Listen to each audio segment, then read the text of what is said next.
السلام علیکم ناظرین، آپ دیکھ رہے ہیں کسان دوست یوٹیوب چینل، فیس بک اور ٹک ٹاک اکاؤنٹ۔ آج تاریخ ہے 30 جون 2025 اور وقت ہوا چاہتا ہے کسان نیوز اپڈیٹ کا۔ آئیے جانتے ہیں آج کی 3 بڑی اپڈیٹس۔ سب سے پہلے کسان اتحاد کا بڑا اعلان۔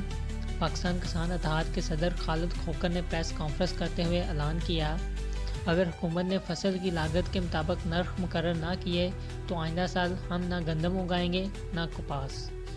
انہوں نے کہا، کھاد، بجلی، زہر، ڈیزل سب مہنگا ہو چکا ہے، مگر فصل تیار ہونے پر قیمت بہت کم ملتی ہے، جس سے کسان مسلسل خسارے میں جا رہا ہے۔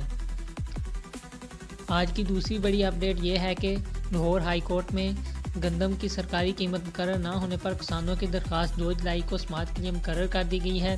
کسانوں نے موقف اپنایا ہے کہ اگر حکومت نے بروقت قیمت کا اعلان نہ کیا تو کسان گندم کی کاشت سے پیچھے ہٹ جائیں گے، جو فوڈ سیکیورٹی کے لیے بڑا خطرہ ہو سکتا ہے۔ اس کے علاوہ آج کی تیسری بڑی اپڈیٹ میں زرعی بجٹ کے حوالے سے کچھ خوشخبریاں ہیں۔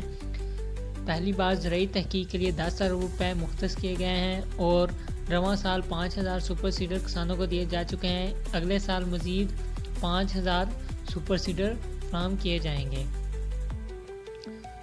یہ تھی آج کی تازہ اپڈیٹ۔ اگر آپ نے فصلوں کے ریٹ کے بارے میں جاننا ہے تو آپ پارٹ 1 اس ویڈیو کا دیکھ سکتے ہیں۔ دعا ہے اللہ ہمارے کھیتوں کو خوشحالی، کسانوں کو باعزت اور فیصلوں کو منصفانہ بنائے، آمین۔